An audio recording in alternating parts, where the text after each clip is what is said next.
Bien-aimés dans le Seigneur, bonjour. Nous sommes aujourd'hui mercredi 24 février 2021. Que la paix de Dieu soit avec vous. Ce Dieu qui nous accorde encore d'être ensemble ce matin pour le partage de sa parole. Nous sommes dans l'Ancien Testament, dans le psaume 139. Nous allons lire les versets 7 à 12, mais c'est le psaume entier qui nous intéresse. Où irai-je loin de ton esprit? Et où fuirai-je loin de ta face? Si je monte aux cieux, tu y es. Si je me couche au séjour des morts, t'y voilà. Si je prends les ailes de l'aurore et que j'aille habiter à l'extrémité de la mer, là aussi, ta main me conduira et ta droite me saisira. Si je dis, au moins les ténèbres me couvriront, la nuit devient lumière autour de moi. Même les ténèbres ne sont pas obscures pour toi. La nuit brille comme le jour et les ténèbres comme la lumière. Chers frères et sœurs en Christ, le passage que nous venons de lire est tiré du psaume 139 qui nous interpelle sur l'importance d'intégrer dans nos vies ce que nous connaissons de Dieu.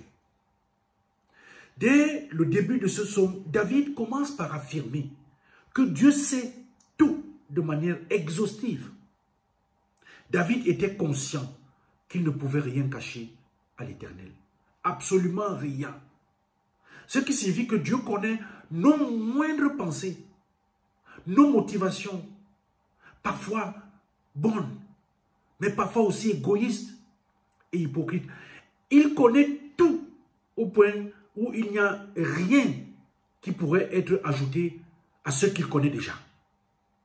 Mieux pour certains et pire pour d'autres, David affirme que Dieu est partout. En même temps, David savait qu'il ne peut se cacher de Dieu. Ce serait ridicule de chercher à le faire. Lorsqu'Adam a pensé pouvoir se cacher de Dieu, il n'a pas fait preuve de beaucoup d'intelligence. Ce qui signifie que l'œil de Dieu est posé sur nous, sur toi, sur moi. Et qu'en raison de cela, on ne peut rien cacher à Dieu.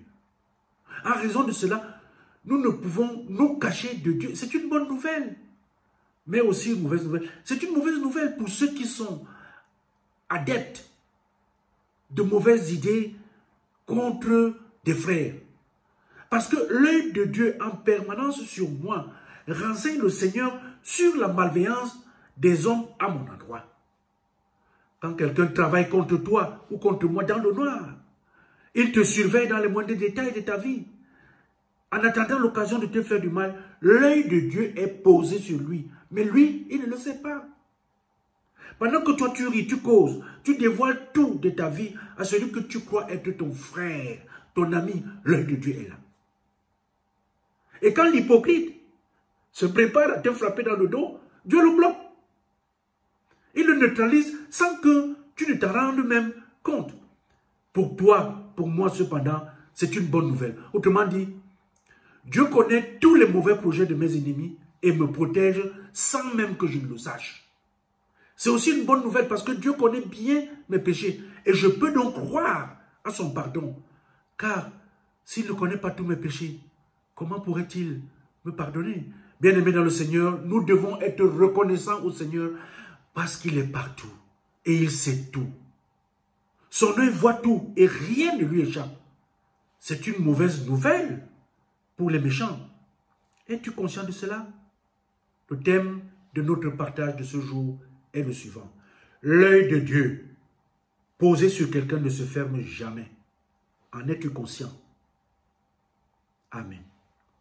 Éternel notre Dieu, ce matin nous te disons merci parce que tu nous rassures que nous sommes sous ton regard en permanence.